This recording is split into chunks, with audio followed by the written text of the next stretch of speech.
Quando i bambini devono affrontare l'esperienza della perdita di una persona cara, spesso vivono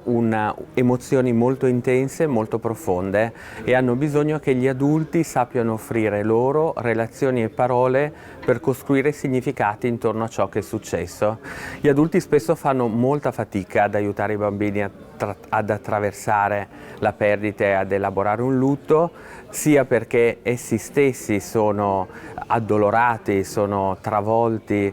sono incapaci di gestire il lutto che stanno vivendo, sia perché trovare le parole per parlare in modo adeguato della morte con i bambini è oggettivamente molto difficile. In questo senso le storie di narrativa psicologicamente orientata rappresentano una risorsa ideale sia per il lavoro con il bambino in ambito clinico, ma sia per il lavoro con un gruppo classe o con il proprio bambino nel momento in cui questo evento è entrato nella nostra classe oppure nella nostra storia familiare e vita familiare. Io dopo di te è una storia molto delicata dove c'è un bambino, Pietro, che deve affrontare la perdita del proprio bisnonno Nicola, a cui è molto legato. Non vuole accettare questa perdita, si ribella con tutte le proprie forze, ma in realtà la vita accade e la morte accade, quindi bisogna prenderlo per mano e fargli attraversare questo tunnel, questa esperienza ricca di dolore,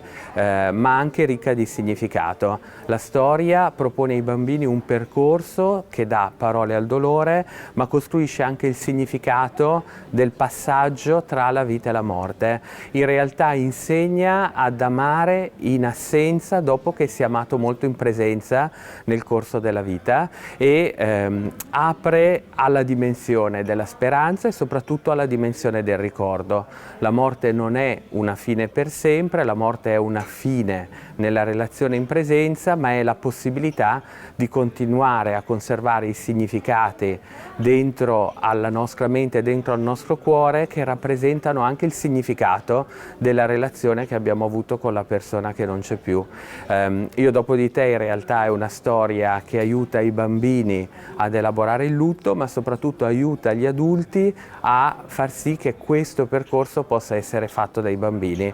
Troppe volte scegliamo il silenzio, immaginiamo che i bambini dimenticano in fretta, in realtà i bambini non vogliono il silenzio e vogliono adulti capaci di offrire storie, narrazioni, parole e significati. Questo è il senso della storia Io dopo di te e spero davvero che rappresenti un'occasione valida per non lasciare i bambini soli e sguarniti di parole di fronte a un tema così importante come è la morte e l'elaborazione del lutto.